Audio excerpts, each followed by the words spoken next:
नमस्कार, ये आकाशवाणी शिमला है। अब आप राजकुमारी चंदेल से कोविड-19 पर विशेष समाचार सुनिए। प्रधानमंत्री नरेंद्र मोदी आज वर्चुअल इंडिया आइडियाज समिट को संबोधित करेंगे। इस ऑनलाइन सम्मेलन में कोविड-19 के बाद के वैश्विक परिदृश्य में सहयोग पर विचार विमर्श होगा। प्रधानमंत्री मोदी इस महामारी के बाद के विश्व में भारत अमेरिकी भागीदारी की भूमिका का उल्लेख करेंगे। दोनों देशों के बीच वर्तमान और भविष्य के सहयोग पर भी विचार होगा।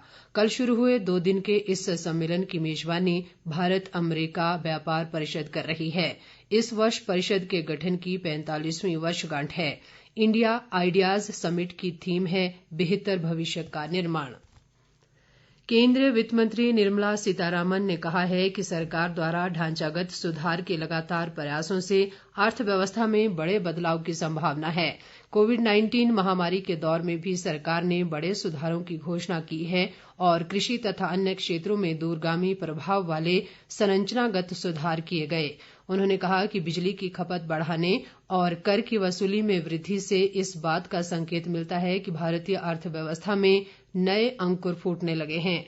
उन्होंने कहा कि देश में लॉकडाउन में ढील देने के बाद से डिजिटल लेन देन सहित सभी प्रकार के बैंक लेन देन कई गुना बढ़ गए हैं। वित्त मंत्री ने कहा कि सरकार की ओर से दिए गए प्रोत्साहनों से लॉकडाउन से उत्पन्न समस्याओं से जूझ रही कंपनियों को बड़ी राहत मिली है। सीतारामन ने कहा कि महामारी के बाद के दौर में सरकार उद्योगों के साथ मिलकर अर्थव्यवस्था को पटरी पर लाने के सभी प्रयास करेगी और केंद्र का ये लक्ष्य है कि नीति संबंधी निरंतरता और पारदर्शिता बनी रहे।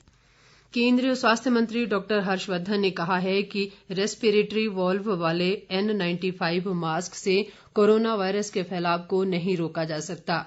उन्होंने ये भी कहा कि छिद्र युक्त रेस्पिरेटरी लगे N95 मास्क कोरोना वायरस की रोकथाम के लिए तय नियमों के विरुद्ध हैं। एक ट्वीट में डॉक्टर हर्षवर्धन ने कपड़े के बने 3 परतों वाले मास्क लगाने और दूसरों को भी इसी तरह के मास्क के लिए प्रेरित करने का आग्रह किया। उन्होंने जन सामान्य के उपयोग के मास्क और मुंह तथा चेहरा ढकने के अन्य उपायों के बारे में लोगों से स्वास्थ्य मंत्रालय की वेबसाइट पर उपलब्ध मास्क संबंधी परामर्श को देखने का भी आग्रह किया। देश में कोरोना संक्रमित व्यक्तियों की उपचार के बाद स्वस्थ होने की दर बढ़कर 63.12% हो गई है और अब तक 7,53,050 रोगी ठीक हुए हैं। देश में मौजूदा समय में कोरोना पॉजिटिव लोगों की संख्या 11,92,915 हो गई है। देश भर में 4,11,133 कोरोना पॉजिटिव विभिन्न अस्पतालों में उपचाराधीन हैं। इस बीच भारतीय चिकित्सा अनुसंधान परिषद ICMR के अनुसार पिछले 24 घंटों में देश में विभिन्न प्रयोगशालाओं द्वारा कोरोना वायरस के नमूनों के कुल 3,43,243 परीक्षण किए गए। अब तक 1,47,24,546 परीक्षण किए जा चुके हैं। ICMR सरकारी और निजी प्रयोगशालाओं को स्वीकृति देकर अपनी परीक्षण सुविधाएं बढ़ा रहा है। राज्य में कोरोना मरीजों की संख्या में लगातार बढ़ोतरी जारी है और ये आंकड़ा बढ़कर 1,664 हो गया है। मौजूदा समय में 560 कोरोना पॉजिटिव विभिन्न अस्पतालों में उपचाराधीन हैं और 1,077 मरीज उपचार के बाद स्वस्थ हुए हैं। पिछले 24 घंटों के दौरान प्रदेश में कोरोना के 44 नए मामले सामने आए हैं। सिरमौर जिले से सर्वाधिक 20 व्यक्तियों की रिपोर्ट कोरोना पॉजिटिव पाई गई है।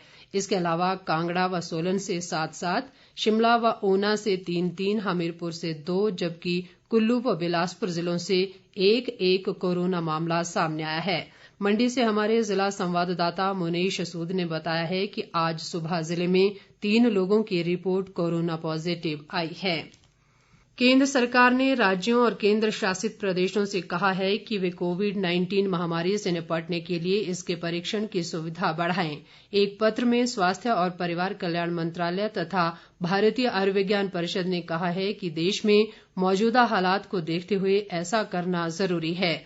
केंद्र सरकार ने इस संबंध में तात्कालिक और मध्यम अवधि के उपाय करने की नीति तैयार की है।